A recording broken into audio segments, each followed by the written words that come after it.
Hello everyone, welcome back to ASR NCRT Decoder. So here I am with the second video of the same chapter, that is human reproduction. In previous video we learned till here, that is the immunologically cells are also present in a interstitial cells near to the interstitial cell, और interstitial cell is known as a Leydig cell जो androgen produce करता था। यहाँ तक तो हम लोग पढ़ चुके हैं। चलिए उसके आगे पढ़ते हैं। तो आगे क्या है कि मेल एसेसरी सेक्स डक्ट्स जो है यहाँ पे वो कौन कौन है? रेटिटेस्टिस है, वासा फ्रेंसिया है, इपिडिडाइमिस है, वासा डिफरेंस है। अब रेटिटेस्टिस क्या है ना? तो देखिए जब आप यहाँ देख रहे हैं तो बहुत गौर से आप अपने बुक में भी देखेंगे तो शायद आपको नज़र आ जाए। आप देखिए जो आपका लोब्यूल है ये सेमिनिफेरस ट्यूब्यूल इस लोब्यूल के अंदर में है ना। इस तरह से आपका सेमिनिफेरस ट्यूब्यूल है, 2 से 3 होता है ऐसा।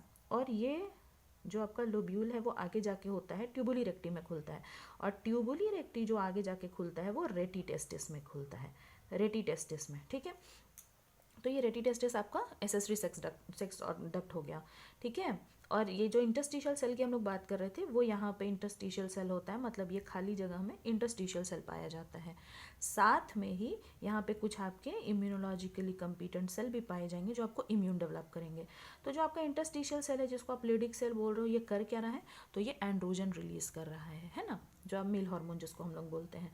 तो रेटिटेस्टिस, वासा फ्रेंसिया, इपिडिडाइमिस, वासा डिफरेंस, ये सब के सब जो है वो क्या है? आपका एसेसरी सेक्स डक्ट है।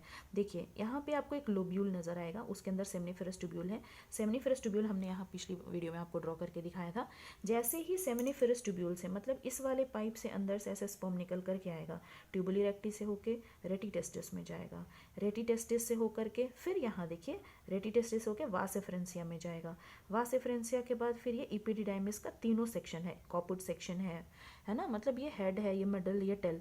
तो इपिडिडाइमिस का 3 सेक्शन है, तीनों सेक्शन से क्रॉस करेगा। उसके बाद फिर इस रास्ते वो ऊपर जाते जाएगा, फिर वास डिफरेंस में इंटर करेगा। वास डिफरेंस से होते हुए जब वो जाएगा तो कहाँ पहुँचेगा? वो पहुँचेगा सेमिनल वेसाइकल के पास। सेमिनल वेसाइकल के से आगे जाएगा तो किसके पास पहुँचेगा? प्रोस्टेट ग्लैंड के पास। उसके बाद बल्बोयूरेथ्रल ग्लैंड, बल्बोयूरेथ्रल ग्लैंड को ही हम लोग बोलते हैं काउपर ग्लैंड। ठीक है, काउपर ग्लैंड। तो ये काउपर ग्लैंड्स के पास, और उसके बाद फिर इस तरह से चल के आ जाएगा। हम लोग एक एक करके इसका यूज़ पढ़ेंगे कि काउपर ग्लैंड का क्या यूज़ है। काउपर ग्लैंड स्पेशली एक सब्सटेंस रिलीज करता है जो आप पेनिस के आपके जो एसिडिक नेचर होता है उसको ख़त्म करता है। अब रही बात पेनिस के अंदर एसिडिक स्ट्रक्चर कहाँ, एसिडिक नेचर कहाँ से आएगा? तो जब यूरिन रिलीज होता है तो यूरिन स्लाइटली एसिडिक होता है। तो क्योंकि मेल बॉडी में कॉमन पैसेज है स्पर्म के लिए भी और साथ साथ में यूरिन के लिए भी, है ना। तो अगर यूरिन पास हुआ हो तो यहाँ का जो नेचर है वो थोड़ा सा इस पाइप, जो इसको आप यूरेथ्रा बोल रहे हो, कॉमन यूरेथ्रा कॉमन है, स्पर्म के लिए भी यूरेथ्रा। यहाँ पे आप इसको क्या लिख सकते हो? तो यहाँ लिख देना स्पर्म प्लस यूरिन, है ना, यूरिन, मतलब दोनों के लिए कॉमन है। तो स्पर्म और यूरिन, तो पहले यूरिन पास हुआ होगा तो इसका नेचर डिफरेंट हो गया होगा, इसलिए बल्बोयूरेथ्रल ग्लैंड जो है वो आगे से आता है ताकि उस नेचर को पहले न्यूट्रलाइज कर पाए, तब फिर स्पर्म आए, ताकि स्पर्म का जो कोई भी लॉस ना हो, है ना। चलिए, तो the seminiferous tubule of a testis open into vasa deferentia, ये पैसेज याद रखेंगे। क्या है? सेमिनिफेरस ट्यूब्यूल, ये किस में खुल रहा है? तो ये खुल रहा है वास इफरेंसिया में। ठीक है, वास इफरेंशिया में थ्रू रेटिटेस्टिस। तो यहाँ पे आपका रेटिटेस्टिस हो गया, जैसा हम लोग पढ़े कि ये हमारा रेटिटेस्टिस था। देखिए यहाँ पे आपका सेमिनिफेरस ट्यूब्यूल है, यहाँ पे आपका ट्यूबुली रेक्टी है, ये रेटिटेस्टिस है। रेटिटेस्टिस से होते हुए ये कहाँ खुला? वास इफरेंसिया में। वास इफरेंसिया के बाद कहाँ जाएगा? तो इपिडिडाइमिस में। वास इफरेंसिया के बाद कहाँ जाएगा? इपिडिडाइमिस में। इपिडिडाइमिस में तीनों सेक्शन क्रॉस करेगा, है ना, मिडिल, हेड और बॉटम। फिर उसके बाद चलते हुए कहाँ जाएगा? तो ये जाएगा वास डिफरेंस में। आगे बात समझ में? तो कैसे याद रखना है? सेमिनिफेरस ट्यूब्यूल, ट्यूब्यूल के अंदर तो ये बन ही रहा है, इस ट्यूब के अंदर तो बन ही रहा है। फिर वहाँ से निकलेगा, और भी कॉमन पैसेज आपको याद रखना है। तो यहाँ से बन के निकला तो ट्यूबुली रेक्टी में, ट्यूबुली रेक्टी से रेक्टिटेस्टिस में, रेटिटेस्टिस से वासिफरेंसिया में, वासिफरेंसिया से इपिडिडाइमिस में, इपिडिडाइमिस से वास डिफरेंसा में। ठीक है, ये पैसेज है।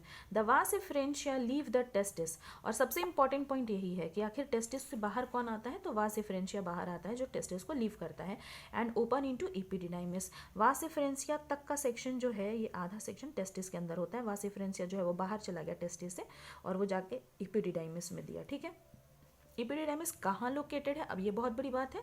Epididymis located along the posterior surface of each testis.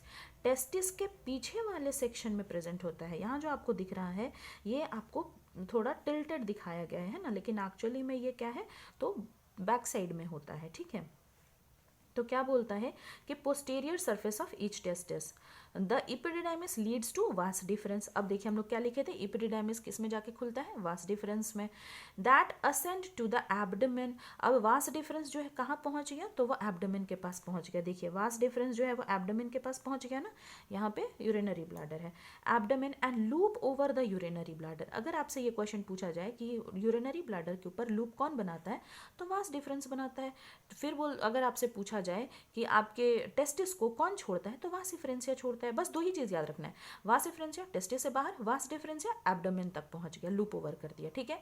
Seminiferous tubule तो स्पर्म बनना ही है, रेटी टेस्टिस से होते हुए वास डिफरेंसिया में है, बस ये सेक्शन टेस्टिस तक। अब टेस्टिस से बाहर एपिडिडाइमिस तीनों भाग में इंटर करेगा, उसके बाद वास डिफरेंस, वास डिफरेंस से आगे जाएगा तो कहाँ पहुंचेगा, तो यूरिनरी ट्रैक्ट तक तो पहुंच चुका है, वहाँ पे तीनों ग्लैंड्स होंगे, ग्लैंड्स का सिक्रीशन लेगा और यूरेथ्रा में, ठीक है ना। It receive a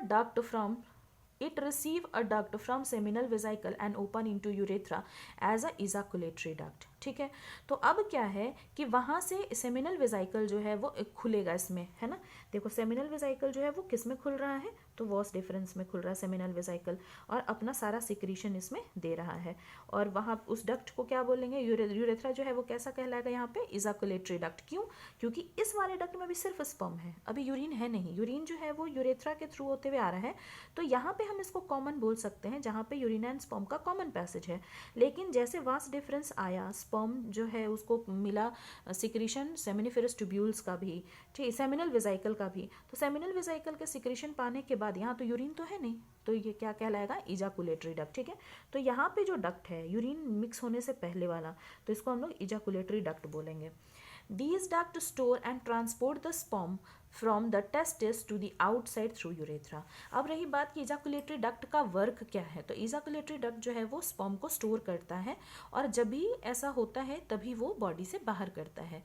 यह समझिए कि जब फुल हो जाता है वो डक्ट, तभी वो बॉडी से बाहर आता है, ठीक है।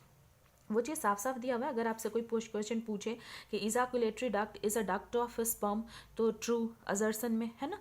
और अगर रीजन पूछ दे कि ejaculatory duct store and transport the sperm, तो भाई ये भी तो सही है ना कि स्टोर करता है, ट्रांसपोर्ट करता है। आ रही है बात समझ में, इसीलिए सिर्फ वहाँ पे स्पर्म है, यूरिन वहाँ पे नहीं है। तो क्या बोलता है, these duct store and transport the sperm from the testis to the outside through urethra. और इजाकुलेटरी डक्ट सारा सिक्रीशन कहाँ दे देंगे, यूरेथ्रा में, और यूरेथ्रा से आउट हो जाएगा। The urethra originate from urinary bladder. Urethra कहाँ से शुरू हुआ है, तो यूरिनरी ब्लैडर से। इसके ऊपर में क्या था, तो इसके ऊपर इजाकुलेटरी डक्ट, ठीक है। अब यहाँ पे यूरिन भी आके अगर ऐड हो गया, तो ये वाला पाइप जो है वो कहलाएगा यूरेथ्रा, ठीक है। तो कह रहा है urinary bladder and extend through the penis to its external opening is called urethral meatus. External opening जो है आप यहाँ पे लिख सकते हैं, ये एक्सटर्नल ओपनिंग है, इसको हम लोग क्या बोलते हैं, तो ये हो गया आपका यूरेथ्रल मीटस। आ गया बात समझ में। अब चलिए थोड़ा सा हम लोग फिगर को देख लेते हैं। ये रहा फोरस्किन। फोरस्किन जो है वो एक ऊपर से स्लाइट कवर होता है, स्किन फोल्ड होता है, जो पेनिस को कवर करके रखता है, ग्लैंस पेनिस को। ये जो ट्रायगनल चीज़ आप देख रहे हो, ये ग्लैंस पेनिस कहलाता है और इसको कवर करके रखता है। रही बात ये फोरस्किन जो है, ये आपके लिए फ़ायदा है या फिर नुकसान है, तो बहुत ज़्यादा तो इस पर बात नहीं किया जा सकता क्योंकि कम्युनिटी रिलेटेड है। लेकिन हाँ, फोरस्किन को रिमूव कर देने से एक बेनिफिट है कि इन्फेक्शन होने के चांसेस कम हो जाते हैं, क्योंकि जब भी यूरिनेट किया जाता है, यूरिन का कुछ बूंद अगर रह जाता है फोरस्किन में रह करके, तो उसकी वजह से इरिटेशन या कोई इन्फेक्शन होने के चांसेस होते हैं, ठीक है। चलिए अब रही बात, टेस्टिस हम लोग पढ़ लिए, यूरेथ्रा पढ़ लिए, जहाँ पे स्पर्म एंड यूरिन दोनों आता है। यूरेथ्रा से ऊपर जो डक्ट होगा उसका नाम होगा इजाकुलेटरी डक्ट, जबकि दोनों सेम ही डक्ट है, लेकिन इजाकुलेटरी डक्ट में भी सिर्फ स्पर्म आया है। जब उससे और नीचे आएंगे तो यूरिन जहाँ पे ऐड हो जाएगा जिस पैसेज से, तो उसको हम लोग यूरेथ्रा बोलेंगे। बल्बो यूरेथ्रल ग्लैंड, तो इसको काउपर ग्लैंड भी बोलते हैं, ये एसिडिटी न्यूट्रलाइज करता है, ठीक है, ताकि यूरिन की एसिडिटी जो है उस पैसेज से उसको ख़त्म कर दे। प्रोस्टेट ग्लैंड जो है फ्रक्टोज बनाता है, ये सेमेन को स्पर्म यहाँ से चल के स्पर्म आया है, यहाँ पे आने के बाद वो सेमेन हो जाता है। क्यों? क्योंकि उसमें बहुत सारा लिक्विड मिक्स हो जाता है, और वो किस चीज़ की? तो सेमिनल वेसिकल की और पोस्ट्रेट ग्लैंड की। बहुत सारा लिक्विड मिक्स हो जाने के कारण उसको सेमेन बोलने लगता है। Sperm plus secretion of glands is known as semen, है ना। तो ये सेमिनल वेसिकल हो गया। तो सेमिनल वेसिकल 2 है, प्रोस्टेट ग्लैंड एक ही है, और बल्बोयूरेथ्रल ग्लैंड भी 2 है। जैसे आपको यहाँ पे दिखाया गया होगा, लिखा हुआ था, है ना, समवेयर एल्स प्रोस्टेट, अच्छा नेक्स्ट पेज में लिखा हुआ होगा।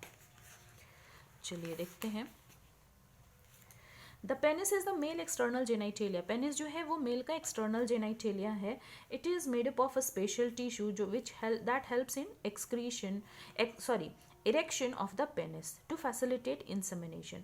मेल का जो पेनिस है वो बहुत अलग टिश्यू से बना हुआ है, स्पॉन्जी टिश्यू से बना होता है, ठीक है, जिससे कि उसमें इरेक्शन करने की कैपेबिलिटी होती है। मतलब स्पॉन्ज में जब ब्लड सर्कुलेशन ज़्यादा हो जाता है तो स्पॉन्ज टिश्यू जो है वो प्रोलिफरेट कर जाता है और वहाँ इंसेमिनेट करने में हेल्प करता है।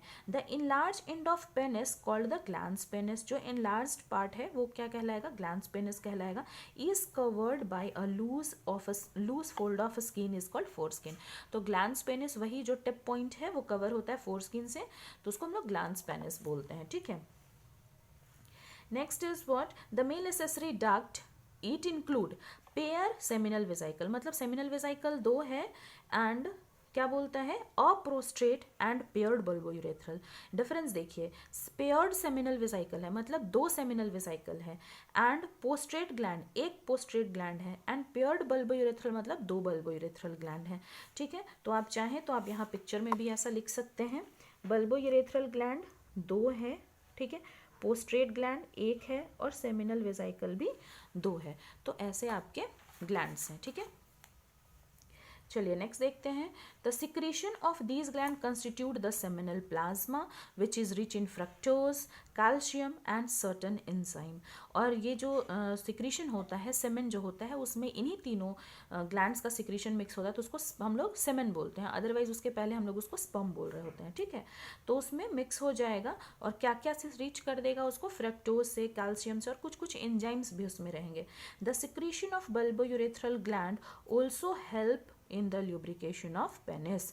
तो बल्बोयूरेथ्रल ग्लैंड का जो हेल्प है वो ल्यूब्रिकेशन ऑफ पेनिस में भी हेल्प करता है। और someone hidden benefit is also here, that is कि वो एसिडिटी को न्यूट्रलाइज करता है, ठीक है। तो अगर आपसे क्वेश्चन पूछे या फिर आप हो कि paired gland seminal vesicle helps in production provide helps in, या फिर आप ऐसे भी बोल सकते हो कि सेमिनल वेसिकल और अ पोस्ट्रेट ग्लैंड और bulbourethral gland provide fructose, calcium, etc. और नीचे अगर लिखा हो कि seminal vesicle is present anywhere, तो ए और बी दोनों तो करेक्ट है ना, जहाँ पे सेमिनल वेसिकल प्रेजेंट हो। अगर मान लो ये बोल दे कि सेमिनल वेसिकल 1 है तो गलत हो जाएगा, बल्बोयूरेथ्रल ग्लैंड 2 है तो गलत हो जाएगा, पोस्ट्रेट ग्लैंड बल्बोयूरेथ्रल 2 है तो सही हो जाएगा, पोस्ट्रेट ग्लैंड 1 है तो सही हो जाएगा, ठीक है। पोस्ट्रेट 1, बल्बोयूरेथ्रल 2 और सेमिनल वेसिकल 2। चलिए ठीक है, बाकी हम लोग कल फीमेल रिप्रोडक्टिव पढ़ते हैं।